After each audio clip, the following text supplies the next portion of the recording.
Good afternoon to all.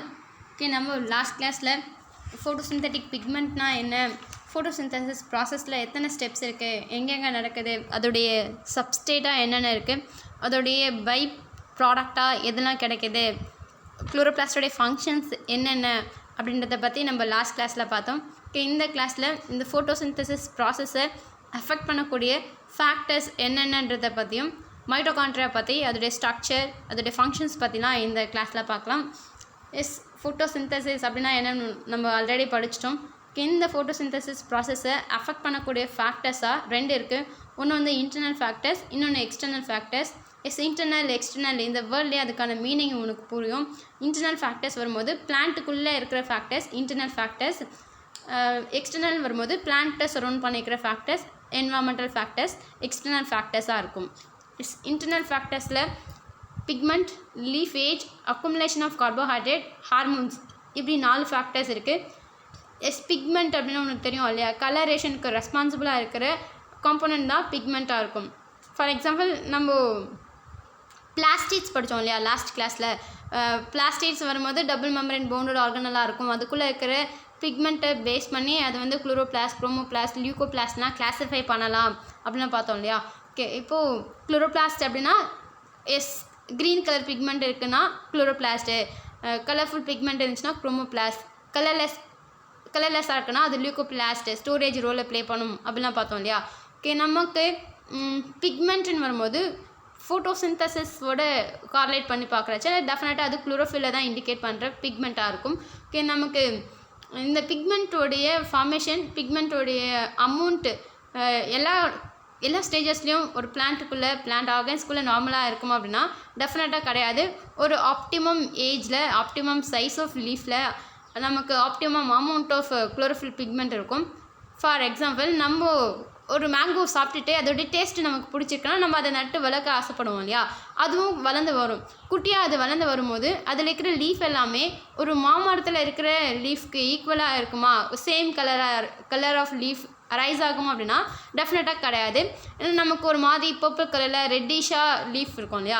அப்படி ரெட்டிஷாக leaf இருக்குன்னா அந்த லீஃபில் குளோரோஃபில் பிக்மெண்ட் இருக்குன்னு அர்த்தமா, குரோமோஃபில் பிக்மெண்ட் இருக்குன்னு அர்த்தமா. அதில் இருக்கிற பிளாஸ்டிக்ஸ் வந்து குளோரோபிளாஸ்டாக இருக்கும், கலர்ஃபுல் பிக்மெண்ட்டாக இருக்கும், ஆந்தோசனின் பிக்மெண்ட்டாவோ இல்லை சம் அதர் கலர்ஃபுல் பிக்மெண்ட்ஸோ அங்கே இருக்கும் அப்படின்னு தானே அர்த்தம். அப்போது பிக்மெண்ட், குளோரோஃபில் பிக்மெண்ட் எந்த ஏஜில் என்ன சைஸ் ஆஃப் லீஃபில் எவ்வளோ அமௌண்ட்டில் இருக்குது அதை பேஸ் பண்ணி ஃபோட்டோசிந்தசிஸோட ரேட் வந்து வேரி ஆகும். Second one leaf age. ஒரு பிளான்ட்டோட ஏஜ் மட்டும் கிடையாது, லீஃபோடைய ஏஜும் ரொம்ப இம்பார்ட்டன்ட். ஏன்னா நமக்கு லீஃப்ன்றது ஒரு ஸ்பெசிஃபிக் டியூரேஷனில் தான் அது சர்வைவ் ஆகும் இல்லையா, அதுக்கப்புறம் அது ஃபால் ஆகிடும்ல. அப்படி இருக்கிறச்ச நமக்கு ஒரு லீஃப் புதுசாக எமர்ஜ் ஆகும்போது நமக்கு அது வேறு கலரில், லைட் கலரில் இல்லை டிஃப்ரெண்ட் கலரில் இருக்கும். அது கொஞ்சம் கொஞ்சமாக மெச்சூர் ஆனதுக்கப்புறமா தான் அதோடைய ஆப்டிமம் ஏஜில் தான் நமக்கு குளோரோஃபில் பிக்மெண்ட் வந்து அபண்டண்ட்டாக இருக்கும். இதுலேயும் சில எக்ஸப்ஷனல் கேசஸ்லாம் இருக்கும். உனக்கே தெரியும் அந்த எக்ஸப்ஷனல் கேஸ் என்னென்னு. குரோட்டன்லாம் பார்த்திங்கன்னா நிறைய வெரைட்டி ஆஃப் கலர்ஸ் இருக்கும் இல்லையா. ஓகே, அதெல்லாம் எக்ஸப்ஷனல் ஒன்னாக இருக்கும். நமக்கு லீஃப் ஏஜ் வரும்போது ஒரு லீஃப் எந்த ஏஜில் எந்த ஒரு பர்டிகுலர் ஏஜில் அபண்டன்ட் அமௌண்ட் ஆஃப் குளோரோஃபில்லை கன்சிஸ்ட் பண்ணியிருக்கு இருக்கோ அந்த ஏஜில் தான் ஃபோட்டோசிந்தசிஸோட ரேட் வந்து ஆப்டிமம் அமௌண்ட்டில் இருக்கும்.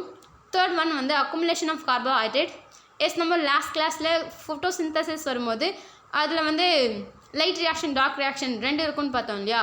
இந்த கார்போஹைட்ரேட் ப்ரொடக்ஷன்ன்றது எதுவோடைய பை ப்ராடக்ட், லைட் ரியாக்ஷனோட பை ப்ராடக்டா இல்லைனா டார்க் ரியாக்ஷனோட பை ப்ராடக்டா?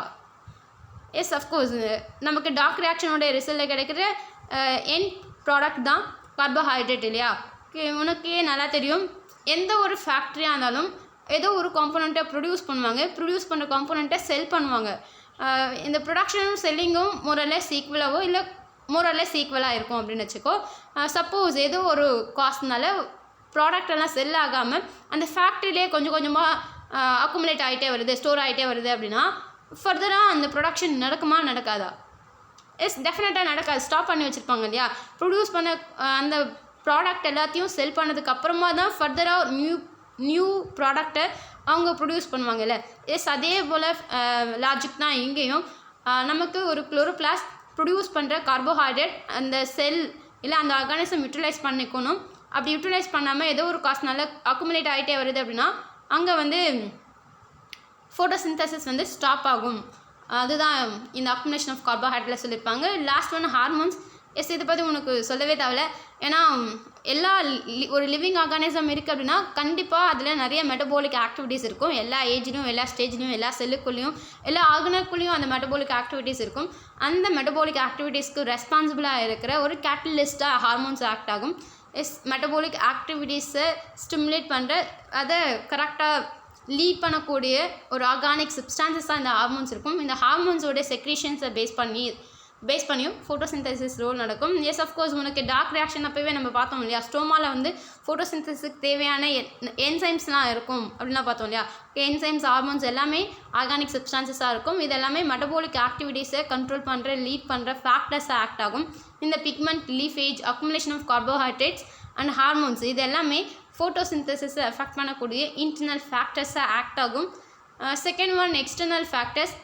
எக்ஸ்டர்னல் ஃபேக்டர்ஸ் வரும்போது பிளான்ட்டை சரௌண்ட் பண்ணிக்கிற என்வாமெண்டல் ஃபேக்டர்ஸை தான் அவங்க எக்ஸ்டர்னல் ஃபேக்டர்ஸ் அப்படி சொல்லியிருப்பாங்க. ஃபஸ்ட்டு உனக்கு லைட் கொடுத்துருக்காங்க இல்லையா, லைட்னு வரும்போது உனக்கு ஈஸியாக அசிம் பண்ண முடியும். நம்ம ஃபோட்டோசிந்தசிஸ் அப்படின்னாவே அதை ரெண்டாக கிளாஸிஃபை பண்ணியிருப்பாங்க. ஒன்று லைட் டிபெண்ட் ரியாக்ஷன், இன்னொன்று light independent reaction. Light depend reaction, Hill's reaction சொல்லக்கூடிய லைட் ரியாக்ஷன் நடக்கிறதுக்கு லைட் கண்டிப்பாக எசென்ஷியல் ஒன்னாக இருக்கும். அப்போது ஃபோட்டோசிந்தசிஸ் நடக்கணும் அப்படின்னா light important one, very very important ஒன்னாக ஆக்ட் ஆகும். Second one carbon dioxide. Light reaction, light depend ரியாக்ஷனுக்கு லைட் இம்பார்ட்டன்ட் இல்லையா, அதே போல் லைட் இண்டிபெண்ட் ரியாக்ஷன் சொல்லக்கூடிய டார்க் ரியாக்ஷனுக்கு கண்டிப்பாக கார்பன் டை ஆக்சைடு ரொம்ப ரொம்ப இம்பார்ட்டன்ட் ஒன். ஏன்னா நமக்கு லைட் ரியாக்ஷனோடைய ரிசல்ட்டில் கிடைக்கக்கூடிய NADH2 அண்ட் FADH2 ரெண்டுத்தையும் யூஸ் பண்ணி தான் நமக்கு டார்க் ரியாக்ஷன் ஸ்ட்ரோமாவில் நடக்கும்னு பார்த்தோம் இல்லையா. இந்த ரெண்டு எனர்ஜியும் யூஸ் பண்ணி ஸ்ட்ரோமாவில் இருக்கிற என்சைம்ஸ் அட்மாஸ்பரிக் கார்பன் டை ஆக்சைடை ஆர்கானிக் கார்போஹைட்ரேட்டாக ஃபிக்ஸ் பண்ணணும்னு பார்த்தோம் இல்லையா. அதான டார்க் ரியாக்ஷன்.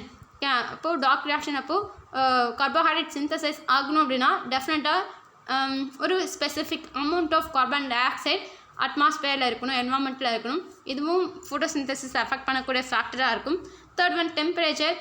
லைட்டும் டெம்பரேச்சரும் ஒன்று கார்லேட்டடாக இருக்கிற காம்போனண்ட்டாக இருக்கும். ஃபார் எக்ஸாம்பிள் நமக்கு டேயில் லைட் இருக்கும், டெம்பரேச்சர் அதிகமாக இருக்கும். நைட்டில் லைட் இருக்காது, டார்க்காக இருக்கும். அப்போது டெம்பரேச்சர் கம்மியாக இருக்கும், கொஞ்சம் கூலாக இருக்கும் இல்லையா. இதுவும் ஒரு இம்பார்ட்டன்ட் எக்ஸ்டர்னல் ஃபேக்டர் ஃபார் ஃபோட்டோசிந்தசிஸாக இருக்கும். ஃபோர்த் ஒன் வாட்டர் வரச்சா நமக்கு லைட் ரியாக்ஷன் அப்போது ஃபோட்டோலைசிஸ் ஆஃப் வாட்டர் அப்படின்னு ஒன்று நடக்கும் இல்லையா. நம்ம overview of Hill and Calvin சைக்கிளில் லைட் டிபெண்ட் ரியாக்ஷனில் H2O மாலிகுலேருந்து O2 ரிலீஸ் ஆகிற மாதிரி ஒரு ஆரோ கொடுத்துருப்பாங்க இல்லையா. அதை நான் ஃபோட்டோலைசிஸ் ஆஃப் வாட்டர் அப்படி சொல்லியிருப்பேன். நமக்கு வாட்டர் லைட் ப்ரெசன்ஸில் ஃபோட்டோலைசிஸ் ஆகி ஆக்சிஜனாக, ஹைட்ரஜனாக, எலக்ட்ரானாக லிபரேட் ஆகும். இது எல்லாத்தையும் யூஸ் பண்ணி தான் நமக்கு ரிடியூசிங் பவர்ஸில் கூட NADH2 FADH2லாம் ஃபார்ம் ஆகும் இல்லையா. அதை யூஸ் பண்ணி தானே டார்க் ரியாக்ஷன் அப்போது atmospheric carbon dioxide organic கார்போஹைட்ரேட்டாக ஃபிக்ஸ் ஆகும் அப்படிலாம் பார்த்தோம் இல்லையா. அப்போது ஃபோட்டோலைசிஸ் ஆஃப் வாட்டர்ன்றது ரொம்ப ரொம்ப எசென்ஷியல் ஒன்னாக இருக்கும். அப்போது வாட்டர்ன்றது ஒரு important external factor for light reaction. Last one mineral elements. Minerals வரும்போது carbon, nitrogen, oxygen, nitrogen, phosphorus, potash, sulphur, zinc, boron, இப்படி நிறைய காம்போனன்ட் இருக்கும். நிக்கல்லாம் இதோட எவ்வளோ அமௌண்ட்டில் ஒரு பிளான்ட்டுக்கு ரெக்வயரபுளாக இருக்கோ அதை பேஸ் பண்ணி மேக்ரோ அண்ட் மைக்ரோ இப்படிலாம் கேட்டகரைஸ் பண்ணுவாங்க. ஒரு ஆர்கானிசமோட க்ரோத் அண்ட் டெவலப்மெண்ட்க்கு இது ரொம்ப இம்பார்ட்டன்ட் ஒன்னாக இருக்கும். ஒரு ஆர்கானிசமோட க்ரோத் அண்ட் டெவலப்மெண்ட் ப்ராப்பராக இருந்தால் தான் அதில் ஃபோட்டோசிந்தசிஸும் நார்மலாக நடக்க முடியும் இல்லையா. அப்போது மினரல் எலிமெண்ட்ஸ்ன்றது ஒரு இம்பார்ட்டன்ட் எக்ஸ்டர்னல் ஃபேக்டர் ஃபார் ஃபோட்டோசிந்தசிஸாக இருக்கும். நெக்ஸ்ட்டு புக்கில் வர அளவுக்கு இவர் என்ன பெருசாக பண்ணிட்டாரு அப்படின்னா ஒரு ஃபீல் வர வேணாம். கண்டிப்பாக இவர் ரொம்ப பெரிய ஆள் தான். CNR ராவ் சொல்லக்கூடிய இந்த சயின்டிஸ்ட். CNR அப்படின்னா சேப்பட் வாழ் மக்கள் எல்லாருக்கும் சூப்பர் மார்க்கெட் தான் ஞாபகம் வரும் இல்லையா. ஆனால் இவர் ஒரு சூப்பர் சயின்டிஸ்டாக இருப்பார். CNR ராவோடைய ஃபுல் நேம் என்ன பார்த்தீங்கன்னா சிந்தாமணி நாகேச ராமச்சந்திர ராவ். இவர் 60 டிஃப்ரெண்ட் யூனிவர்சிட்டியில் இருந்து டாக்டரேட் வாங்கினவர். 51 புக்ஸை ரைட் பண்ணவர். 1600 ரிசர்ச் ஆர்டிகல்ஸ் எழுதினவர். And Bharat Ratna as well as Karnataka Ratna, Indian science award இது எல்லாத்தையும் வாங்கின ஒரு கிரேட் சூப்பர் சயின்டிஸ்ட். எந்த ஃபீல்டில் பார்த்தீங்கன்னா கெமிஸ்ட்ரி ஃபீல்டில். கெமிஸ்ட்ரியில் கெமிஸ்ட் இவர் ஒரு இந்தியன் கெமிஸ்டாக இருப்பார். கெமிஸ்ட்ரி ஃபீல்டில் சயின்டிஸ்ட்டாக இருப்பார்.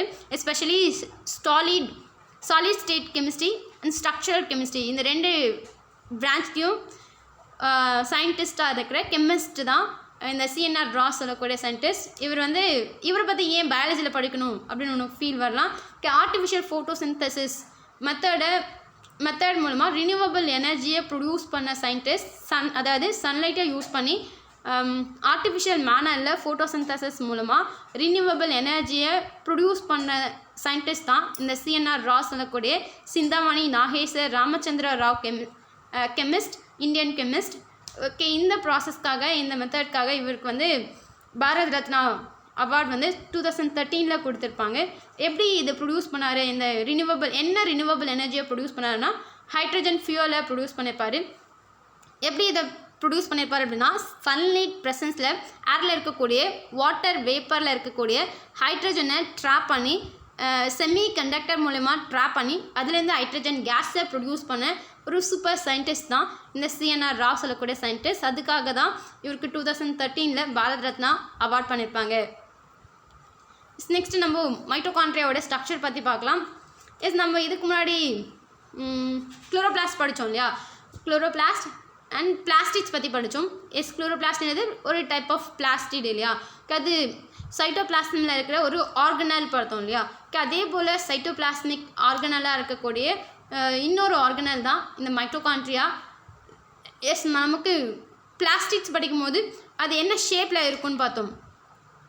அது ஸ்ட்ரக்சர் ஓவல் ஷேப்பில் இருக்கும் அப்படிலாம் பார்த்தோமா. வேறு இந்த கேஸ் ஆஃப் மைட்டோகாண்ட்ரியா இது ஃபிலமெண்டஸ் ஃபார்ம்லையோ இல்லை கிரானுலர் ஃபார்ம்லையோ இருக்கக்கூடிய இதுவும் ஒரு செமி எட்டானமஸ் ஆர்கனல். பிளாஸ்டிக்ஸ் மாதிரியே ஆக்ட் ஆகக்கூடிய ஒரு செமி எட்டானமஸ் ஆர்கனல் தான் இந்த மைட்டோகாண்ட்ரியா. இதோட ஷேப் இதே ஃபிலமெண்ட் ஃபார்மில் இருக்கலாம், ஒரு ஸ்மால் ஃபிலமெண்ட் மாதிரி இருக்கலாம், ஒரு கிரானுலார் ஸ்பெரிக்கல் ஷேப்பில் கிரானுலார் ஸ்ட்ரக்சரில் இருக்கக்கூடிய ஒரு சைட்டோபிளாஸ்மிக் ஆர்கனல் தான் மைட்டோகாண்ட்ரியா. சைட்டோபிளாஸ்மிக் ஆர்கனல் அப்படின்னாவே செல்லுக்குள்ளே இருக்கிறதுன்னு உனக்கு தெரியும். ஒரு செல்லுக்குள்ளே இருக்கிற சைட்டோபிளாசம் இருக்கும். சைட்டோபிளாசமில் நிறைய ஆர்கனல்ஸ் இருக்கும். அதில் ஒரு ஆர்கனல் தான் இந்த மைட்டோகாண்ட்ரியா. இதே ஃபிலமெண்டஸ் ஃபார்மில் இருக்கலாம், ஒரு கிரானுலர் ஃபார்மில் இருக்கலாம். நெக்ஸ்ட்டு மைட்டோகாண்ட்ரியாவை ஃபஸ்ட்டு யார் டிஸ்கவர் பண்ணாங்க, எந்த இயரில் டிஸ்கவர் பண்ணாங்கன்னா 1857 கோலிக்கர் சொல்கிற சயின்டிஸ்ட் இந்த கிரானுலார் ஸ்ட்ரக்சரில் இருக்கக்கூடிய செமி எட்டானமஸ் ஆர்கனலாக ஆக்ட் ஆகக்கூடிய மைட்டோகாண்ட்ரியாவை டிஸ்கவர் பண்ணியிருப்பார். எதுலேருந்து டிஸ்கவர் பண்ணார் அப்படின்னா ஸ்ட்ரையேட்டட் மசில்ஸ்லேருந்து டிஸ்கவர் பண்ணியிருப்பார். ஸ்ட்ரையேட்டட் மசில்ஸ்ன்றது ஒரு டைப் ஆஃப் மசிலாக இருக்கும். ஃபார் எக்ஸாம்பிள் நம்மளுடைய ஹார்ட் வாலில் இருக்கக்கூடிய மசில்ஸ் கூட ஸ்ட்ரையேட்டட் மசில்ஸ் அப்படி சொல்லுவோம். இந்த மாதிரி ஸ்ட்ரையேட்டட் மசில்ஸ் இருக்கக்கூடிய ஒரு ஸ்பெசிஃபிக் டைப் ஆஃப் மசில்ஸ்க்குள்ளே கிரானுலர் ஷேப்பில் மைட்டோகாண்ட்ரியா சொல்லக்கூடிய ஒரு சைட்டோபிளாஸ்மிக் ஆர்கனல்ஸ் இருக்குன்றது கோலிக்கர் சொல்கிற சயின்டிஸ்ட் 1857 டிஸ்கவர் பண்ணியிருப்பார். மைட்டோகாண்ட்ரியான்றது ஃப்ளூரல் டேர்மாக இருக்கும், மைட்டோகாண்ட்ரியன்ன்றது சிங்குலர் டேர்மாக இருக்கும். நமக்கு ஆல்ரெடி ப்ரோகேரியோட்டிக் யூகேரியோட்டிக் டிஃப்ரென்ஸ் படிச்சிருப்போம். ப்ரோகேரியோட்டிக்கில் டபுள் மெம்பரேன் போண்டட் ஆர்கனல்ஸ் ஆப்சண்ட்டாக இருக்கும், யூகேரியோட்டில் தான் ப்ரெசென்ட்டாக இருக்கும் அப்படின்னு நம்ம படிச்சிருக்கோம். மைட்டோகாண்ட்ரியான்றது பிளாஸ்டிக்ஸ் மாதிரியே டபுள் மெம்பரேன் போண்டட் ஆர்கனல் அப்படின்னா உனக்கே கண்டிப்பாக அஸ்யூம் பண்ண முடியும். இது யூகேரியோட்டிக் செல்ஸில் மட்டும் இருக்கக்கூடிய ஒரு ஆர்கனல், சைட்டோபிளாஸ்மிக் ஆர்கனல் தான் இந்த மைட்டோகாண்ட்ரியா.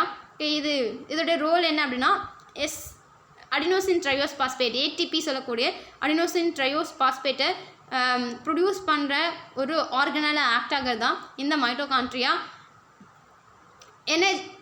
ATPன்றது energy currency of the cell. எப்படி நம்ம கிட்ட கரன்சி யூஸ் பண்ணி நம்ம என்ன வேணாலும் செய்ய முடியும், எந்த வேலை வேணாலும் செய்ய முடியும் இல்லையா. அதே போல் ஒரு செல்லில் மெட்டபாலிக் ஆக்டிவிட்டீஸ்க்கு தேவையான எனர்ஜி ATP ஃபார்மில் இருக்கும். அதனால தான் இதை energy currency of the cell அப்படி சொல்லியிருப்பாங்க.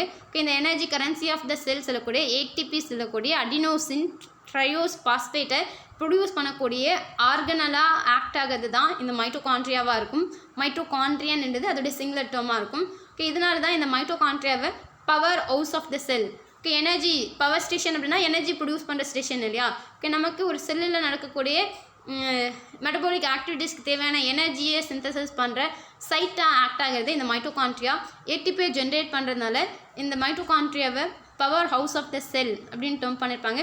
மைட்டோகாண்ட்ரியாவோட சைஸ் பார்த்திங்கன்னா 0.5 மைக்ரோமீட்டர்லேருந்து 2 மைக்ரோமீட்டர் வரைக்கும் டிஃப்ரெண்ட் சைஸஸில் இந்த மைட்டோகாண்ட்ரியா இருக்கும். ஓகே, மைட்டோகாண்ட்ரியாவில் ஒரு செமி அட்டானமஸ் ஆர்கனல் அப்படின்னாவே அதுக்கு ஒரு செல் பார்ஷியலாக தான் சைட்டோபிளாசமத்தை டிபெண்ட் பண்ணியிருக்கோம் இல்லையா. அதுக்கு தேவையான எல்லா ரோலும் அதே ப்ளே பண்ணிக்கும். சே ஃபார் எக்ஸாம்பிள் நம்ம இதுக்கு முன்னாடி பிளாஸ்டிட் படித்தோம் இல்லையா. ஓகே, பிளாஸ்டிட்ஸ் படிக்கும் போது அதில் DNA 70S ரிபோசோம்ஸ் ஒரு ப்ரோட்டீனை சிந்தசிஸ் பண்ணுறதுக்கு கார்போஹைட்ரேட்டை சிந்தசிஸ் பண்ணுறதுக்கு தேவையான என்சைம்ஸ்லாம் இருக்குன்னு பார்த்தோம் இல்லையா. ஓகே, அதே போல் தான் நேஸ்லெஸ் ஒரு பிளாஸ்டிக் தானாகவே ரெப்ளிகேட் ஆகிக்கும், அதனால தான் செமி அட்டானமஸ் ஆர்கனல் அப்படிலாம் பார்த்தோம்ல. ஓகே, எப்படி பிளாஸ்டிட்ஸ் செமி அட்டானமஸாக இருக்கும் அதே போல் தான் மைட்டோகாண்ட்ரியாவும் செமி அட்டானமஸ் ஆர்கனலாக இருக்கும். விச் மீன்ஸ் இங்கேயும் நமக்கு DNA சில மேக்ரோ அண்ட் மைக்ரோ நியூட்ரியன்ட் எல்லாமே இருக்கும். ஓகே, விச் மீன்ஸ் நமக்கு 60 to 70% எதாவது எவ்வளோ ரேஞ்சில் இருக்குன்றதை எஸ்டிமேட் பண்ணி கொடுத்துருப்பாங்க. ஒரு மைட்டோகாண்ட்ரியாக்குள்ளே அந்த மைட்டோகாண்ட்ரியாவில் இருக்கிற மேட்ரிக்ஸில் 60 to 70% ப்ரோட்டீன் இருக்கும், 25 to 30% லிப்பீட்ஸ் இருக்கும், 5 to 7% RNA and small amount of DNA and minerals. Okay, RNAக்கு தான் நமக்கு பர்சன்டேஜ் கொடுத்துருக்காங்க, DNAவும் மினரல்ஸும் ட்ரேஸ் அமௌண்ட்டில் ஸ்மால் அமௌண்ட்டில் இருக்கும். இதெல்லாமே எங்கே இருக்கும் அப்படின்னா மைட்டோகாண்ட்ரியாவோட மேட்ரிக்ஸில் ஃபவுண்டாக இருக்கும். நெக்ஸ்ட் இஸ் அதோடைய structure. Okay, structure of mitochondria வரும்போது நம்ம what is the shape of mitochondria. Plastid வரும்போது நமக்கு ஓவல் ஷேப்பில் இருக்கும். வேறஸ் இந்த கேஸ் ஆஃப் மைட்டோகாண்ட்ரியா ஃபிலமெண்டஸ் ஃபார்ம்லையோ இல்லை கிரானுலர் ஃபார்ம்லையோ இருக்கும் அப்படின்னு பார்த்தோம் இல்லையா. ஓகே, இதோடைய ஸ்ட்ரக்சர் பற்றி நம்ம பார்க்கலாம். Okay, mitochondrial membrane. Okay, mitochondria வந்து டபுள் மெம்ப்ரேன் பவுண்டட் ஆர்கனல் அப்படின்னு பார்த்தோம் இல்லையா. டபுள் மெம்ப்ரேன்னாவே அவுட்டர் அண்ட் இன்னர் மெம்ப்ரேன்ஸ் இருக்கிற 2 மெம்ப்ரேன் இருக்கும் இல்லையா. ஓகே, இந்த 2 மெம்ப்ரேனுமே 60 to 70 ஆங்ஸ்ட்ராங் திக்னஸில் இருக்கும் அப்படி சொல்லியிருப்பாங்க. ஓகே, அவுட்டர் மெம்ப்ரேனில் நம்ம இதுக்கு முன்னாடி நீங்கள் சின்ன கிளாஸ்லலாம் சைட்டோபிளாஸ்மிக் ஆர்கனல்ஸ் படிக்கும்போது எண்டோபிளாஸ்மிக் ரெட்டிகுலம் அப்படின்னு ஒன்று படிப்பீங்க. அதில் rough endoplasmic reticulum and smooth endoplasmic reticulum இப்படி 2 படிப்பீங்க இல்லையா. ரஃப்னா அதில் ரிபோசோம் இருக்காது, ரிபோசோம்ஸ் இருக்கும், ஸ்மூத்னா ரிபோசோம்ஸ் இருக்காது அப்படிலாம் படிச்சிருப்பேல. ஓகே, அதே போல் இங்கேயும் உனக்கு ஒரு பார்ட்டிகல்ஸ் F1 பார்ட்டிகல்ஸ் அட்டாச்சாக இருக்கா இல்லையா அதை பேஸ் பண்ணி இதுலேயும் உனக்கு ஸ்மூத் வால் எங்கே இருக்கும் அப்படின்னா அவுட்டர் வால் வந்து ஸ்மூத் நேச்சரில் இருக்கும், இன்னர் வாலில் வந்து ஆக்சிசோம்ஸ் வந்து அட்டாச்சாக இருக்கும். ஓகே, ஆக்சிசோம்ஸ் அட்டாச்சாக இருக்கிறதுனால இன்னர் வால் வந்து ஸ்மூத் சர்ஃபேஸ் அப்படின்னு சொல்ல முடியாது. ஓகே, ஆனால் அவுட்டர் மைட்டோகாண்ட்ரியல் மெம்ப்ரேன் வந்து ஸ்மூத் நேச்சரில் இருக்கும், as well as freely permeable for most of the small molecules. நமக்கு சைட்டோபிளாசமில் இருக்கிற ஒரு ஆர்கனல் தான் மைட்டோகாண்ட்ரியா இல்லையா. Okay, mitochondria semi autonomous organelle தான். அதுக்கு தேவையான காம்போனன்ட் சைட்டோபிளாசமில் இருந்து அந்த மைட்டோகாண்ட்ரியல் மேட்ரிக்ஸ்க்கு கண்டிப்பாக என்டர் ஆகணும் இல்லையா. ஓகே, அப்படி என்டர் ஆகிறதுக்கு எது வந்து பாவாக ஆக்ட் ஆகும் அப்படின்னா இந்த அவுட்டர் மைட்டோகாண்ட்ரியல் மெம்ப்ரேன் வந்து ஸ்மூத் நேச்சரில் இருக்கும், ஆஸ் வெல் as அவுட்டரில் இருக்கிற மாலிகுல்ஸ் ஸ்மால் மாலிகுல்ஸோ இல்லை மைட்டோகாண்ட்ரியல் மேட்ரிக்ஸ்குள்ளே இருக்கிற ஸ்மாலர் மாலிகுல்ஸோ ஈஸியாக ஃப்ரீயாக என்டர் ஆகிறதுக்கோ இல்லை எக்ஸிட் ஆகிறதுக்கோ பெர்மிட் பண்ணக்கூடிய ஒரு பெர்மியபிள் மெம்ப்ரேனாக ஃப்ரீலி பெர்மியபிள் மெம்ப்ரேனாக எது இருக்கும் அப்படின்னா இந்த அவுட்டர் மைட்டோகாண்ட்ரியல் மெம்ப்ரேன் இருக்கும். அண்ட் ஆஸ் வெல் as இந்த அவுட்டர் மைட்டோகாண்ட்ரியல் மெம்ப்ரேன்லேயும் நிறைய என்சைம்ஸ் ப்ரோட்டீன்ஸ் லிப்பீட்ஸ் எல்லாமே இருக்கும். எஸ், உனக்கு நல்லா தெரியும் பிளாஸ்மா மெம்ப்ரேன் தான் இந்த ஒரு ஆர்கனலையும் பவுண்ட் பண்ணி மெம்ப்ரேன்ஸாக இருக்கும் அப்படின்னு பார்த்துருக்கும். அண்ட் பிளாஸ்மா மெம்ப்ரேன் அப்படின்றதும் ஒரு பயாலஜிக்கல் ஆர்கனல் தான் இல்லையா. ஓகே, பயாலஜிக்கல் மெம்ப்ரேனாக இருக்கும் பிளாஸ்மா மெம்ப்ரேனும்.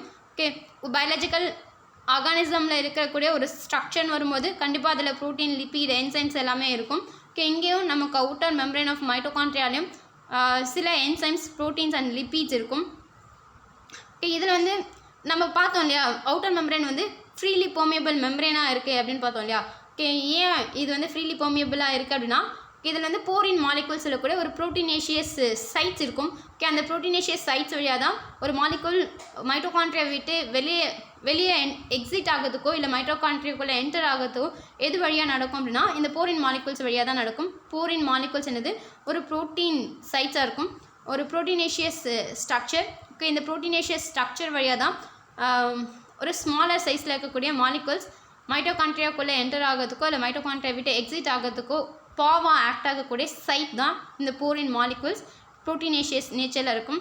இதுதான் ஒரு சேனல்ஸாக ஆக்ட் ஆகும் for passage of molecules through it. Either enter to it or exit from it. அதுதான் போரின் மாலிகுல்ஸாக இருக்கும். இன்னர் இது வந்து outer membrane. Outer and inner membrane. மைட்டோகாண்ட்ரியான்றது டபுள் மெம்ப்ரெயின் போண்டட் ஆர்கனலாக இருக்கும். ஒரு மெம்ப்ரெயினும் 60 to 70 ஆங்ஸ்ட்ராம் திக்னஸில் இருக்கும். அவுட்டர் மெம்ப்ரெயின் ஃப்ரீலி பெர்மியபிள் ஒன்னாக இருக்கும். ஏன்னா அதில் போரின் மாலிகுல்ஸ் இருக்கும். போரின் சொல்லக்கூடிய ப்ரோட்டீனேஷியஸ் சைட்ஸ் இருக்கும். இதுதான் மாலிகுல்ஸ் வந்து என்டர் ஆகிறதுக்கோ இல்லை எக்ஸிட் ஆகிறதுக்கோ பாவாக பேசேஜாக ஆக்ட் ஆகக்கூடிய ஒரு சேனல் ப்ரோட்டீன்ஸ் தான் இந்த போரின் மாலிகுல்ஸ். இன்னர் மெம்ப்ரெயின் எப்படி இருக்கும்? இன்னர் மைட்டோகாண்ட்ரியல் மெம்ப்ரெயின் வந்து semi permeable. Freely permeable membrane எது, செமி பெர்மியபிள் மெம்ப்ரெயின் எதுன்னு கேட்டால் உங்களுக்கு ஆன்சர் பண்ண தெரியணும். ஃப்ரீலி பெர்மியபிள் வரும்போது outer mitochondrial membrane, semi permeable membrane வரும்போது இன்னர் மைட்டோகாண்ட்ரியல் மெம்ப்ரெயினாக இருக்கும். நாசிலஸ் இதுவும் ஒரு மைட்டோகாண்ட்ரியாக்குள்ளே நமக்கு டபுள் மெம்ப்ரெயின் போண்டட் ஆர்கனல் வரும்போது அவுட்டர் அண்ட் இன்னர் 2 மெம்ப்ரெயின் இருக்கும் இல்லையா. அவுட்டர் மெம்ப்ரெயின் ஃப்ரீலி பெர்மிட் பண்ண மாலிகுல்ஸ் இன்னர் மெம்ப்ரெயின் வழியாக தான் மேட்ரிக்ஸை ரீச் பண்ண முடியும் இல்லையா. அப்போது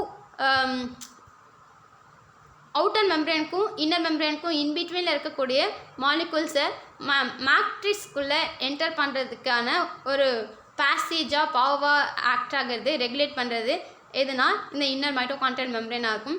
இன்னர் மைட்டோகாண்ட்ரியல் மெம்ப்ரெயின் எடுத்து செமி பெர்மியபிள் மெம்ப்ரெயினாக இருக்கும். இதுதான் அவுட்டர் மெம்ப்ரெயின் பெர்மிட் பண்ண மாலிகுல்ஸை ரெகுலேட் பண்ணும். ஒரு மைட்டோகாண்ட்ரியல் மேட்ரிக்ஸ்குள்ளே என்டர் ஆகிறத ரெகுலேட் பண்ணுற ஒரு மெம்ப்ரெயினாக இந்த இன்னர் மைட்டோகாண்ட்ரியல் மெம்ப்ரெயின் இருக்கும். இங்கே நம்ம அவுட்டர் மெம்ப்ரெயின் பார்க்கும்போது சில என்சைம்ஸ் இருக்கும், ப்ரோட்டீன்ஸ் இருக்கும், லிப்பிட்ஸ் இருக்கும்னு பார்த்தோம் இல்லையா. இன்னர் மெம்ப்ரெயின் வரும்போது என்சைம்ஸ் அயான்ஸ் எல்லாமே ரிச் நேச்சரில் இருக்கும். கேரியர் ப்ரோட்டீன்ஸ் எல்லாமே ரிச் நேச்சரில் இருக்கும். நாசிலஸ் இதில் வந்து 80% ப்ரோட்டீன்ஸ், ரிமைனிங் பர்சன்டேஜ் லிப்பிட்ஸ் இருக்கும். நம்ம some amount of proteins, lipids and enzymes இருக்கும். It contains enzymes, proteins and lipids அப்படின்னு உனக்கு அவுட்டர் மெம்ப்ரெயினில் சொல்லியிருப்பாங்க. உனக்கு அமௌண்ட் அங்கே மென்ஷன் பண்ணிக்க மாட்டாங்க. ஆனால் இன்னர் மெம்ப்ரெயினில் ரிச்சாக இருக்கும் அப்படின்னாவே அதோட இன்டைரக்ட் மீனிங் வந்து அவுட்டரில் வந்து கம்மியாக இருக்கும்ன்றது தான். நமக்கு இன்னர் மெம்ப்ரெயினில் ப்ரோட்டீன் ரிச்சாகவும் லிப்பிட்ஸ் வந்து கம்மியாகவும் இருக்கும். ப்ரோட்டீன் வந்து 80% கான்ஸ்டியூட்டாக இருக்கும். ரிமைனிங் 20% வந்து லிப்பிட்ஸாக இருக்கும். 20% எக்ஸாக்டாக சொல்ல முடியாது, ஏன்னா அதில் மினரல்ஸும் நமக்கு வரும் இல்லையா. எஸ் கிளியராக நமக்கு அவுட்டர் மெம்ப்ரெயின் வரும்போது அவுட்டர் அண்ட் இன்னர் ரெண்டுமே 60 to 70 ஆங்ஸ்ட்ராம் திக்னஸில் இருக்கும். ஃப்ரீலி பெர்மியபிள் மெம்ப்ரெயினாக அவுட்டர் மெம்ப்ரெயின் இருக்கும். ஏன்னா அதில் வந்து ஒரு மாலிகுல்ஸ் ஈஸியாக என்டர் ஆக முடியும். அதுக்கான பேசேஜாக சேனல்ஸாக எது ஆக்ட் ஆகும் அப்படின்னா போரின் மாலிகுல்ஸ் ஆக்ட் ஆகும்.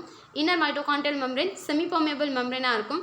இதுதான் ஒரு மெட்டீரியல்ஸ் வந்து மைட்டோகாண்ட்ரியல் மேட்ரிக்ஸ்குள்ளேயோ இல்லை மைட்டோகாண்ட்ரியை விட்டு வெளியவோ எக்ஸிட் ஆகிறத ரெகுலேட் பண்ணுறது இன்னர் மைட்டோகாண்ட்ரியல் மெம்ப்ரெயினாக இருக்கும். இதில் வந்து enzymes, carrier proteins and ions எல்லாமே ரிச் நேச்சரில் இருக்கும். இதில் 80% protein and some amount of lipids இருக்கும். எஸ் இதில் மைட்டோகாண்ட்ரியா பாருங்கள், outer membrane and inner membrane 2 membrane இருக்கு இல்லையா. எஸ் இது அவுட்டர் மெம்ப்ரெயின். வெளியே ஆரஞ்சு கலரில் இருக்கிறது அவுட்டர் மெம்ப்ரெயின். உள்ளே வந்து எல்லோ கலரில் இருக்கிறது இன்னர் மெம்ப்ரெயினாக இருக்கும். அவுட்டர் மெம்ப்ரெயினுடைய சர்ஃபேஸ் கம்மியாக இருக்கும், இன்னர் மெம்ப்ரெயினுடைய சர்ஃபேஸ் அதிகமாக இருக்கும். ஏன்னா இன்னர் மெம்ப்ரெயினில் ஒரு ஃபிங்கர் லைக் ப்ரொஜெக்ஷன்ஸ் இருக்கு இல்லையா.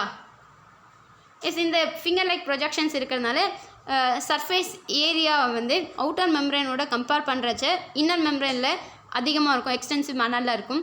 நாசிலஸ் ஒரு மைட்டோகாண்ட்ரியா டபுளாக ரெப்ளிகேட் ஆகிறதுக்கு, டிவைட் ஆகிறதுக்கு தேவையான எல்லா காம்பனண்ட்டும் இந்த மைட்டோகாண்ட்ரியாக்குள்ளே இருக்கும். எஸ்பெஷலி டிஎன்ஏ, ரிபோசோம்ஸ் ரெண்டுமே எதில் இருக்கும் அப்படின்னா இந்த மைட்டோகாண்ட்ரியல் மேட்ரிக்ஸ்குள்ளே இருக்கும். இந்த மைட்டோகாண்ட்ரியாவில் இன்னர் மெம்ப்ரெயினில் ஒரு ஃபிங்கர் லைக் ப்ரொஜெக்ஷன்ஸ் இருக்குன்னு பார்த்தோம் இல்லையா. அந்த ஃபிங்கர் லைக் ப்ரொஜெக்ஷன்ஸ் பேர் வந்து கிறிஸ்டே அப்படின்னு டேர்ம் பண்ணியிருப்பாங்க. எஸ் கிறிஸ்டேன்றது finger like projection of inner mitochondrial membrane தான் கிறிஸ்டே. இங்கே கிறிஸ்டே ஜங்ஷன் உனக்கு நேம் பண்ணியிருக்காங்கல்ல. கிறிஸ்டேயோட ஜங்ஷனாக அவங்க crystal junction or cristae junction அப்படி சொல்லியிருப்பாங்க. எஸ் இன்டர் மெம்ப்ரெயின் ஸ்பேஸ்ன்றது என்ன அப்படின்னா அவுட்டர் மெம்ப்ரெயினுக்கும் இன்னர் மெம்ப்ரெயினுக்கும் இன்பிட்வீனில் இருக்கிற ஸ்பேஸ் தான் இன்டர் மெம்ப்ரெயின் ஸ்பேஸாக இருக்கும். இதுதான் மைட்டோகாண்ட்ரியாவோட ஸ்ட்ரக்சர். நெக்ஸ்ட்டு கிறிஸ்டே பற்றி கொடுத்துருக்காங்க இல்லையா. நம்ம மைட்டோகாண்ட்ரியாவோட ஸ்ட்ரக்சரில் பார்க்கும்போது இன்னர் மைட்டோகாண்ட்ரியல் மெம்ப்ரேனில் இருக்கக்கூடிய ஃபிங்கர் லைக் ப்ரொஜெக்ஷன் தான் கிறிஸ்டே அப்படின்னு பார்த்தோம் இல்லையா. இந்த கிறிஸ்டே இருக்கிறதுனால நமக்கு அவுட்டர் மெம்ப்ரேனை விட இன்னர் மெம்ப்ரேனோட சர்ஃபேஸ் ஏரியா வந்து எக்ஸ்டென்சிவ் மேனரில் ரொம்ப அதிகமாக இருக்கும். அண்ட் ஆஸ் வெல் அஸ் இந்த கிறிஸ்டேல நிறைய வெரைட்டி ஆஃப் என்சைம்ஸ் வந்து கன்சிஸ்ட் பண்ணிக்கிறது இந்த கிறிஸ்டேவாக இருக்கும். நான் கிறிஸ்டேல ஏன்னா ஒரு செல்லுக்குள்ளே ஆர்கனல்ஸ்குள்ளேயும் நிறைய ஃபங்க்ஷன்ஸ் நடக்கும் இல்லையா. அதே போல் இந்த கிறிஸ்டேலையும் சில மெட்டபாலிக் ஆக்டிவிட்டீஸ் நடக்கும். அந்த மெட்டபாலிக் ஆக்டிவிட்டீஸ்க்கு தேவையான வெரைட்டி ஆஃப் என்சைம்ஸை ஹோல்ட் பண்ணிக்கிற ஒரு ஸ்ட்ரக்சராக இந்த கிறிஸ்டே ஆக்ட் ஆகும். அதுதான் உனக்கு சொல்லியிருப்பாங்க. கிறிஸ்டேன்றது ஒன்றும் இல்லை, மைட்டோகாண்ட்ரியாவோட இன்னர் மெம்ப்ரேனில் இருக்கக்கூடிய ஃபிங்கர் லைக் ப்ரொஜெக்ஷன் பேர் தான் கிறிஸ்டே. இந்த ஃபோல்டிங்ஸ் இருக்கிறதுனால அவுட்டர் மெம்ப்ரேனை விட இன்னர் மெம்ப்ரேனோடைய சர்ஃபேஸ் ஏரியா வந்து ரொம்ப அதிகமாக இருக்கும். நேச்சுரல்ஸ் இந்த நம்ம ஏற்கனவே பார்த்தோம் இல்லையா, இன்னர் மெம்ப்ரேனில் வந்து நிறைய என்சைம்ஸ் இருக்குன்னு பார்த்தோம் இல்லையா. இன்னர் மெம்ப்ரேனில் என்சைம்ஸ் அதிகமாக இருக்கும் அப்படின்னா இன்னர் மெம்ப்ரேனோடைய ப்ரொஜெக்ஷனாக இருக்கக்கூடிய கிறிஸ்டேலியம் கண்டிப்பாக வெரைட்டி ஆஃப் என்சைம்ஸ் இருக்கும். அதுதான் உனக்கு இந்த கிறிஸ்டே டைட்டிலில் சொல்லியிருப்பாங்க. நெக்ஸ்ட் ஒன்று ஆக்சிசோம்ஸ். ஆக்சிசோம்ஸ்ன்றது என்ன அப்படின்னா ஸ்ட்ரக்சரில் உனக்கு கொடுத்துருக்காங்க இல்லையா, ஒரு டென்னிஸ் பேட் மாதிரி இருக்கிறது தான் ஆக்சிசோம்ஸ். இது எங்கே இருக்கும் அப்படின்னா நம்ம இதுக்கு முன்னாடி மைட்டோகாண்ட்ரியாவோட மெம்ப்ரேன் படிக்கும்போது அவுட்டர் மெம்ப்ரேன் வந்து ஸ்மூத்தாக இருக்கும்னு பார்த்தோம் இல்லையா. Outer membrane smooth and freely permeable நேச்சரில் இருக்கும் அப்படின்னு பார்த்தோமா. ஆனால் இன்னர் மெம்ப்ரேன் வந்து ஸ்மூத்தாக இருக்கும். அவுட்டர் மெம்ப்ரேன் ஸ்மூத் நேச்சரில் இருக்கும். இன்னர் மெம்ப்ரேனில் இந்த ஆக்சிசோம்ஸ் சொல்லக்கூடிய பார்ட்டிகல்ஸ் வந்து அட்டாச்சாக இருக்கும். இந்த ஆக்சிசோம்ஸ்ன்றது என்ன அப்படின்னா டென்னிஸ் பேட் லைக் ஸ்ட்ரக்சரில் இருக்கக்கூடிய டென்னிஸ் ராக்கெட் ஷேப்பில் இருக்கக்கூடிய ஒரு பார்ட்டிகல்ஸ் தான் ஆக்சிசோம்ஸாக இருக்கும். இந்த ஆக்சிசோம்ஸில் தான் நமக்கு ஏடிபி சிந்தசைஸ் ஆகும். நம்ம மைட்டோகாண்ட்ரியாவை powerhouse of the cell அப்படி சொல்லியிருந்தோம் இல்லையா. ஏன்னா energy currency of the cell சொல்லக்கூடிய ஏடிபியை சிந்தசைஸ் பண்ணுறதுனால மைட்டோகாண்ட்ரியாவை powerhouse of the cell அப்படி டேர்ம் பண்ணினாங்களா. இந்த ஏடிபி சிந்தசிஸ் எங்கே நடக்கும் அப்படின்னா ஆக்சிசோம்ஸ் சொல்லக்கூடிய ஒரு பார்ட் ஆஃப் ஆர்கனலாக தான் நடக்கும். இந்த ஆக்சிசோம் என்றது எங்கே இருக்கும் அப்படின்னா என்ன ஷேப்பில் இருக்கும் அப்படின்னா மைட்டோகாண்ட்ரியாவோடைய இன்னர் மெம்ப்ரேனில் ஃபிங்கர் லைக் ப்ரொஜெக்ஷன்ஸ் இருக்கும். இந்த ஃபிங்கர் லைக் ப்ரொஜெக்ஷன்ஸில் இருக்கக்கூடிய டென்னிஸ் பேட் ஷேப்பில் இருக்கக்கூடிய ஒரு பார்ட்டிகல்ஸ் தான் இந்த ஆக்சிசோம்ஸாக இருக்கும். டென்னிஸ் ராக்கெட் ஷேப்பில் இருக்கக்கூடிய இந்த ஆக்சிசோம்ஸில் தான் நமக்கு ஏடிபி சிந்தசிஸ் நடக்கும். இதில் உனக்கு F1 head stock and F0 அப்படின்னு 3 இருக்கா. F0 தான் பேஸாக இருக்கும். பேஸ் இந்த சென்ஸ் நமக்கு இந்த கிறிஸ்டேல இந்த ஆக்சிசோம் அட்டாச் ஆகிற பேஸ் தான் F0வாக இருக்கும். இதுதான் F0 அப்படி சொல்லியிருப்பாங்க. இதோடைய டென்னிஸ் பேட்டில் லாஸ் ஏரியாஸ் எல்லாம் இருக்கும் இல்லையா, ஹெட் ரீஜன், அது வந்து F1 அப்படி சொல்லுவோம். இந்த F1-ஐ பேஸோட கனெக்ட் பண்ணுறது தான் ஸ்டாக்காக இருக்கும். அப்போது F1 ஸ்டாக் F0 இது 3ஐயும் கன்சிஸ்ட் பண்ணிக்கிறது தான் டென்னிஸ் ராக்கெட் ஷேப்டு பார்ட்டிகல்ஸாக இருக்கும். F1 பார்ட்டிகல்ஸ் ஃபெரான் மோரான் பார்ட்டிகல்ஸ் இப்படின்னா சொல்லக்கூடியது இந்த ஆக்சிசோம்ஸாக இருக்கும். மைட்டோகாண்ட்ரியாவுடைய இன்னர் மெம்ப்ரேனில் கிறிஸ்டேல அட்டாச்சாக இருக்கக்கூடிய பார்ட்டிகல்ஸ் தான் இந்த ஆக்சிசோம்ஸ் அப்படி சொல்லுவோம். இந்த ஆக்சிசோம்ஸ் தான் இங்கே தான் நமக்கு இதில் F1 ஹெட்டில் தான் என்ன நடக்கும் அப்படின்னா ஏடிபி சிந்தசிஸ் நடக்கும் அப்படி சொல்லியிருப்பாங்க. ஆக்சிசோம்ஸ் பற்றி உனக்கு கிளியர் தானே. ஆக்சிசோம்ஸ் என்றது இன்னர் மைட்டோகாண்ட்ரியல் மெம்ப்ரேனில் இருக்கக்கூடிய மைன்யூட்டாக இருக்கக்கூடிய ரெகுலர் ஸ்பேஸில் லொக்கேட்டடாக இருக்கக்கூடிய ஒரு டென்னிஸ் ராக்கெட் ஷேப்பில் இருக்கக்கூடிய பார்ட்டிகல்ஸ் தான் ஆக்சிசோம்ஸாக இருக்கும். இதுக்கு ஆல்டர்னேட் டேர்மாக F1 பார்ட்டிகல்ஸ் ஃபெரான் மோரான் பார்ட்டிகல்ஸ் இப்படிலாம் டேர்ம் பண்ணுவாங்க. இதோடைய ரோல் என்ன அப்படின்னா ஏடிபி சிந்தசிஸில் இன்வால்வ் ஆகுது. ஏடிபி சிந்தசிஸ் பண்ணுறதுனால தான் நமக்கு மைட்டோகாண்ட்ரியாவை powerhouse of the cell அப்படின்னு டேர்ம் பண்ணியிருப்பாங்க. நெக்ஸ்ட் மைட்டோகாண்ட்ரியல் மேட்ரிக்ஸ் நம்ம மைட்டோகாண்ட்ரியாவோட structure inner membrane outer membrane cristae oxysome வரைக்கும் பார்த்தோம் இல்லையா. மிச்சம் இருக்கிறது மைட்டோகாண்ட்ரியல் மேட்ரிக்ஸ். மைட்டோகாண்ட்ரியல் மேட்ரிக்ஸில் complex mixture of proteins lipids இது எல்லாமே இருக்கும்.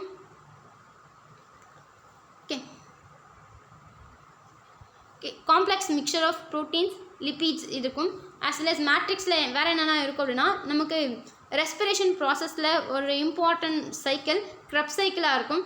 இந்த க்ரெப்ஸ் சைக்கிள் க்ரெப்ஸ் சைக்கிளுக்கு தேவையான என்சைம்ஸ் எல்லாமே இந்த மைட்டோகாண்ட்ரியல் மேட்ரிக்ஸில் இருக்கும். நேஸ்லஸ் மைட்டோகாண்ட்ரியா செமி டானமஸ் ஆர்கனல் பார்த்தோம் இல்லையா. அப்போது தானாக ரெப்ளிகேட் ஆகிறதுக்கு தேவையான டிஎன்ஏ, ஆர்என்ஏ, ரிபோசோம்ஸ், என்சைம்ஸ் எல்லாமே இந்த மைட்டோகாண்ட்ரியல் மேட்ரிக்ஸில் இருக்கும். Mitochondrial ribosome, plastid ribosome, mitochondrial ribosome. ஏன்னா நமக்கு ரிபோசோம்ஸ்ன்றது செல்லுக்குள்ளே தான் இருக்கும் இல்லையா. ஆனால் மைட்டோகாண்ட்ரியான்றது செல்லுக்குள்ளே இருக்கிற ஒரு ஆர்கனல். அப்படி ஆர்கனல்குள்ளே இருக்கிற ரிபோசோமை மைட்டோகாண்ட்ரியல் ரிபோசோம், மைட்டோகாண்ட்ரியா சொல்லக்கூடிய ஆர்கனல்குள்ளே இருக்கிற ரிபோசோமை மைட்டோகாண்ட்ரியல் ரிபோசோம்ஸ் அப்படி சொல்லுவோம். இந்த ரிபோசோம் 70s டைப் ஆஃப் ரிபோசோம்ஸாக இருக்கும். ஃபார் எக்ஸாம்பிள் ஒரு யூகேரிட்டிக் ஆர்கானிசமுடைய சைட்டோபிளாசம்லேயும் ரிபோசோம் இருக்கும், அதோடைய மைட்டோகாண்ட்ரியாலையும் ரிபோசோம்ஸ் இருக்கும். யூகேரிட்டிக் ஆர்கானிசமுடைய சைட்டோபிளாசமில் இருக்கக்கூடிய ரிபோசோம் 80s ரிபோசோமாக இருக்கும். அதோடைய சைட்டோபிளாஸ்மிக் ஆர்கனலாக இருக்கிற மைட்டோகாண்ட்ரியாக்குள்ளே இருக்கிற ரிபோசோம்ஸ் 70s ரிபோசோம்ஸாக இருக்கும். அதோட some amount of DNA as well as tRNA இதெல்லாமும் இருக்கும். இதில் இருக்கிற எப்படி ரிபோசோமுக்குள்ளே மைட்டோகாண்ட்ரியாக்குள்ளே இருக்கிற ரிபோசோமை மைட்டோகாண்ட்ரியல் ரிபோசோம் சொல்கிறோமோ அதே போல் மைட்டோகாண்ட்ரியாக்குள்ளே இருக்கிற டிஎன்ஏவை மைட்டோகாண்ட்ரியல் டிஎன்ஏ எப்படி டேர்ம் பண்ணியிருப்பாங்க. மைட்டோகாண்ட்ரியல் மேட்ரிக்ஸில் complex mixture of proteins and lipids இருக்கும். இந்த மேட்ரிக்ஸில் நிறைய என்சைம்ஸ் க்ரெப்ஸ் சைக்கிளுக்கு தேவையான மேக்ஸிமம் அமௌண்ட் ஆஃப் என்சைம்ஸ் இந்த மைட்டோகாண்ட்ரியல் மேட்ரிக்ஸில் இருக்கும். As well as mitochondrial ribosome, mitochondrial DNA and tRNA இதெல்லாமே இந்த மேட்ரிக்ஸில் இருக்கக்கூடிய காம்போனண்ட்டாக இருக்கும். இதுதான் மைட்டோகாண்ட்ரியாவுடைய ஸ்ட்ரக்சர். நெக்ஸ்ட்டு இதோடைய ஃபங்க்ஷன்ஸ் பற்றி பார்க்கலாம். ஃபங்க்ஷன்ஸ் ஆஃப் மைட்டோகாண்ட்ரியா வரும்போது நம்ம க்ரெப்ஸ் சைக்கிள்ன்றது ரெஸ்பிரேஷனில் வரக்கூடிய ரொம்ப இம்பார்ட்டன்ட் சைக்கிள் அப்படின்னு பார்த்தோம் இல்லையா. அப்போது க்ரெப்ஸ் சைக்கிளுக்கு தேவையான என்சைம்ஸ் மைட்டோகாண்ட்ரியாவில் இருக்குது அப்படின்னா அப்போது ரெஸ்பிரேஷன்ன்றது எங்கே நடக்குதுன்னு அர்த்தம் மைட்டோகாண்ட்ரியாவில் நடக்கிற ஒரு ரியாக்ஷனாக இருக்கும். சில கேசஸில் மைட்டோகாண்ட்ரியாவில் மட்டும் நடக்கும், சில கேசஸில் mitochondria as well as some other ஆர்கனாலையும் நடக்கும். அதை பற்றி நம்ம 11th ஸ்டாண்டர்டில் டீட்டெயிலாக படிச்சுக்கலாம். C2 சைக்கிள் அப்படின்னு ஒரு இன்ட்ரெஸ்டிங் சைக்கிள் இருக்கும், அதை பற்றி 11th வந்ததுக்கப்புறம் படிச்சுக்கலாம். மைட்டோகாண்ட்ரியாவில் உடைய மெயின் ஃபங்க்ஷன் என்ன அப்படின்னா ரெஸ்பிரேஷன். மைட்டோகாண்ட்ரியாவில் இன்வால்வ் ஆகிற ஒரு மெயின் ஆர்கனலாக இந்த மைட்டோகாண்ட்ரியா இருக்கும். அண்ட் இதுதான் நமக்கு லார்ஜ் அமௌண்ட் ஆஃப் ஏடிபி மாலிகூல்ஸை சிந்தசைஸ் பண்ணுது. அதனால தான் இதை powerhouse of the cell அப்படி சொல்லியிருக்கும். அதாவது energy currency of the cell சொல்லக்கூடிய ஏடிபியை நிறைய அமௌண்ட்டில் ப்ரொடியூஸ் பண்ணக்கூடிய ஆர்கனலாக மெயின் ஆர்கனலாக மைட்டோகாண்ட்ரியா ஆக்ட் ஆகிறதுனால powerhouse of the cell அப்படின்னு மைட்டோகாண்ட்ரியா சொல்லுவாங்க. நேச்சுரல்ஸ் ஏடிபி அதிகமாக ப்ரொடியூஸ் பண்ணுற ஒரு ஃபேக்ட்ரியாக ஆக்ட் ஆகிறதுனால ATP factory of the cell அப்படின்னும் இந்த மைட்டோகாண்ட்ரியாவை டிஃபைன் பண்ணுவாங்க. ரெஸ்பிரேஷனில் இன்வால்வ் ஆகிற ஒரு மெயின் ஆர்கனலாக மைட்டோகாண்ட்ரியா இருக்குது. ஏடிபி நிறைய அமௌண்ட்டில் ப்ரொடியூஸ் லார்ஜ் நம்பரில் ப்ரொடியூஸ் பண்ணுறதுனால இதை powerhouse of the cell or ATP factory of the cell அப்படி சொல்லியிருப்பாங்க. அண்ட் ஆஸ் வெல் அஸ் இதை என்ன மெயின்டைன் பண்ணோம் அப்படின்னா கால்சியம் அயான்ஸோடைய கான்சன்ட்ரேஷனை ஒரு செல்லுக்குள்ளே மெயின்டைன் பண்ணுறது மைட்டோகாண்ட்ரியாவாக இருக்கும். Calcium, phosphorus, potash, sulphur, zinc, nickel எல்லாமே மினரல்ஸ் தான் இல்லையா. ஒரு மினரல்ஸ்க்கும் ஒரு ஸ்பெசிஃபிக் ரோல் இருக்கும், அதுக்கு நிறைய ஃபங்க்ஷன்ஸ் இருக்கும். அதை பற்றினா நம்ம 11th டீட்டெயிலாக படிச்சுக்கலாம். நேச்சுரல்ஸ் மெட்டபாலிக் ஆக்டிவிட்டீஸ், ஒரு செல்லுக்குள்ளே நடக்க வேண்டிய மெட்டபாலிக் ஆக்டிவிட்டீஸை ரெகுலேட் பண்ணுறதும் இந்த மைட்டோகாண்ட்ரியாவுடைய ரோலாக இருக்கும். Energy currency of the cell, calcium அயானோட கான்சன்ட்ரேஷனை மெயின்டைன் பண்ணுறது, ஒரு செல்லுக்குள்ளே நடக்கிற மெட்டபாலிக் ஆக்டிவிட்டீஸை ரெகுலேட் பண்ணுறது எல்லாமே மைட்டோகாண்ட்ரியாவுடைய ஃபங்க்ஷன்ஸாக இருக்கும். கிளியரா? தேங்க்யூ.